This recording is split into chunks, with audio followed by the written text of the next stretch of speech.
Hey folks, it's Nick Granville. So it's 2024. Just want to wish you and your family a happy new year and season's greetings for Christmas and all that stuff. Hope you had a great time with your family and the people you love. And it's a new year, new beginnings. So I'm on this daily YouTube video thing that I'm going to do from now on. So this is what it's going to look like. How does it look? Does it sound okay? Can you hear everything? I've set up a microphone just here, slightly out of camera, using my phone, got a light whatever. So this is going to be the look from now on. I'm going to do these every day. See how long that lasts. And the idea of it, I'm just going to kind of touch on some topics. Some people have given me some amazing topics that they want me to cover. So I will look at those. A couple of things people have talked about is like funk guitar, playing soloing type things, devices, concepts, that sort of stuff. Someone asked if I could sort of discuss about music generally, about, what it's like to kind of do what I do. They use the word hired gun, which is always an interesting one because I guess you kind of are. You're getting hired to do a specific purpose, which is a lot of what I do. So last night we played New Year's Eve on the waterfront. That was a lot of fun. I might post some footage from that in the next couple of days if I've got something that's decent. I have to go through it all. But we played with an orchestra and we had 6 singers. It was a small orchestra, but nonetheless an orchestra, and big outdoor concert, and the weather held out, which is good because Wellington can be hit and miss. But it was all good. So I thought I'd talk quickly about a couple of things. So we played the Raiders of the Lost Ark theme last night, and there was a couple of chord voicings that Dan Hales, the arranger, had written in there that I really like, and they sort of become one that I've been using the last couple of days, and you would have seen it in that intro I just played then. This is the thing, right? If we're in the key of D, if I take the note C sharp, which is the 6th fret on the G string, and then the D note here, which is the 3rd fret on the B string, and then an A note on the top string, we have this. And against the root note, which is a D, you have a sort of a D major 7 sound. Now the interesting thing about it, it's got no third. The third would be the F sharp down the bottom. I'm sure you all know that voicing, which is like a drop 2 D major 7 voicing. F sharp, C sharp, D and A.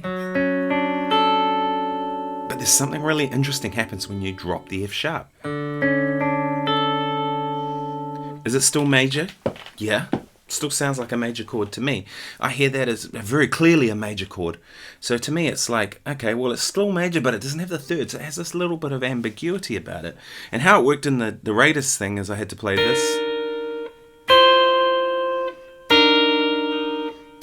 And then the next bit went. Really cool voicing. So I kind of took that and I made.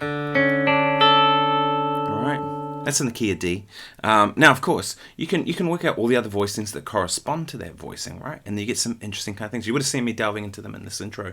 So we have, if we take that note there, the C sharp, we can move it up to a D. The D can move up to an E, and the A can move up to a B. They're the next notes in the scale of the same voicing. Would be what you get. So you get 7, 5, 7. D, E, B. I hate thinking frets. Doesn't make any sense. I always think in terms of note names. Would be the next voicing along in relation to this. Staying in the same key, just moving every note up to the next note in the scale. And the next one would be. So we have E, F sharp, and C sharp. And the next one. And the next one.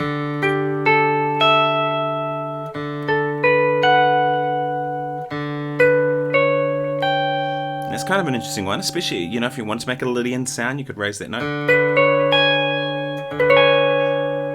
Quite like that. And then that's the octave of where we started. So you see, I've come up with some voicings that are based off that initial voicing that I really liked, and then I've taken them through the scale. By the way, I'm not going to put any tab or notation for this stuff. I'm just going to upload it as it is. If you want to check it out, go back and rewind the video and just watch it over and over.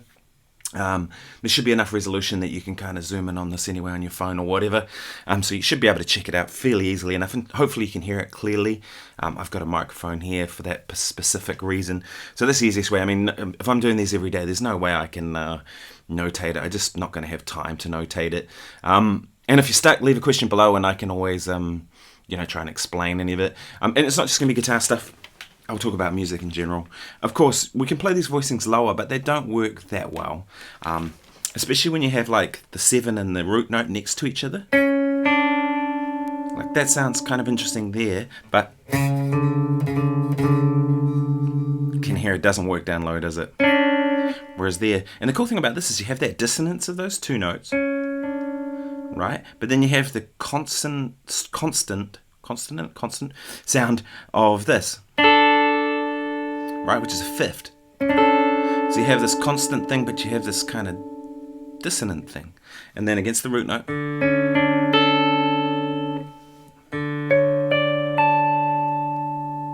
it's pretty, eh?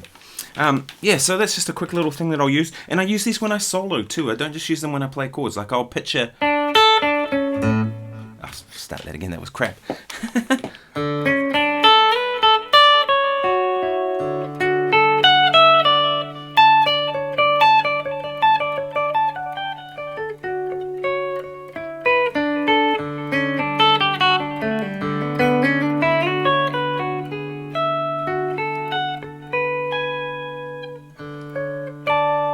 So here, there I kind of couldn't help but put that Lydian note in. Just sounds more right to my ear. So I use chords, and I don't really see rhythm guitar and lead guitar as being two different things. To me, they're one and the same. I just play guitar. And so I use chord voicings for playing chords, but I also use them when I solo. I use them as like guide tones to try and picture and go, okay, well, that's a shape I know is going to have a certain sound. So I'll sort of make a melodic idea out of those couple of notes. And that works really, really well, at least for what I do. Yeah, so 2024, There's some big changes for me. I've pretty much settled on this is the only guitar I play. Since I've had this guitar, which has been about 2 months now or something like that, all these other guitars are just sitting here. I mean, I'll pick them up and use them if I have a session or something like that. Like you see my SCO guitars over there. And that guitar, I've actually put heavier strings on, and it was tuned to E flat for a recording I did. But this is the one for me, I reckon. I used it last night with the orchestra, as I said, and it just was great. It really worked well. I had my Fractal. And it's funny, I got there and the sound guys said they had a backline amp supplied, one of the Hot Rod DeVilles, Hot Rod Deluxes, I should say, the 1x12. And those amps, they're not particularly great, but it worked. But what they did was they had a mic on the amp, and I arrived and I said, let's just go straight out of my Fractal into the front of the house. And he goes, really? And I was like, yeah, like it's all, I've got it EQ'd, all done, all that stuff. He goes, okay. So I plugged it in and I said, you don't need any compression, you don't need any noise gates. I've already done a low cut for you at 80, 100 hertz, 80 hertz, whichever one it is, and at 8K and above. So that's all taken care of. And the sound guy was like, wow, he goes, we really like it when this happens, when kind of everything's taken care of and I just have to worry about balancing. And so that was pretty cool. It was like nice to get that feedback, and I think it worked quite well last night.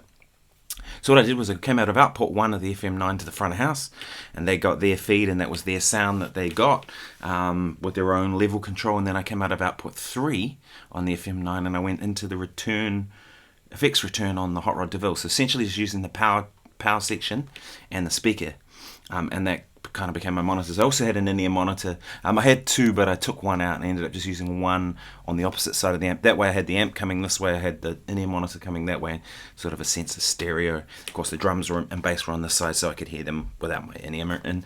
And then I had vocal in here, and I had a little bit of piano and a little bit of strings, and stuff like that. Worked really well. And the cool thing was, just threw it on my back. I will do a video kind of discussing the setup, so I'll show you exactly how it works, how I pack it all, because that's one of the big things. Like, I found it really hard to kind of find a case that I liked for the Fractal, the FM9. There wasn't really much, but this one I found was like a keyboard case. I'll talk about that in the next episode of the stuff. So this is Guitar Daily with Nick Granville. And I'm going to do this every day.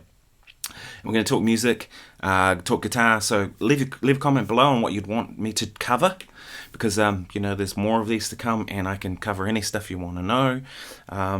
I am taking on a couple of students this year, so if people are interested, flick me an email. We can do them via Skype or in person if you're in Wellington, New Zealand, but Skype or Zoom or whatever is all good. I'm thinking like 3 or 4 on a Monday. I'm missing teaching at the moment. I've got some articles coming for Premier Guitar. I've got 2 coming out. One I'm doing about the great blues guitar player Chris Kane, and the other one I'm doing about 5 kind of groove guitar players, friends of mine, who are people I think you just should know. And a lot of people kind of haven't really latched on to these people. They're sort of, so just kind of raise some awareness about how great these musicians are. I love doing that. I love bringing people's attention to certain people, and then hopefully they find something they like and they follow down that, and that kind of helps them figure out what they do as a musician. So anyway, remember to subscribe, because these are coming daily, and hit me up with a comment below if there's something you want to know. But generally, I'm just wishing everybody a happy new year. I hope this is the year for everybody. 2023 was a tough one for a lot of people I know, so I think that 2024 is going to be awesome. Anyway, take care, folks. Thanks very much for watching.